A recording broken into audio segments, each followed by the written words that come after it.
алыңыздар. Кимдин үйүндө атасынан биринчи тамак ичип аткан, колго тамакка салып аткан болсо, анда бул проблема уже. Энесинен биринчи субханалла, энесинен мына өзүңдүн энеңен биринчи субханалла жанагындай тамакка кол салып аткан болсо, атасы жок болсо, энеси ошентип ийе туруп, баласы ошентип башта, уже үйдө проблема келди деген сөз болот.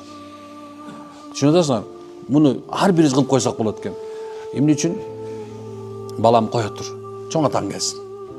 Балам кое тур, чоң апаң келсин. Балам кое тур, атаң келсин. Балам кое тур, энең келсин. Кое тур, байкең остийсин. Кое тур, бул эмес, ана сен эң шашпа балам. Деген сөздү айтпай калыптырбыз. Карасаңыз, бул сүннөттө тура улууну сыйлоо. Же сүннөт эмеспи? Сүннөтпү? Эми аны ким унутуп калыптыр айтканды? Биз да турабы?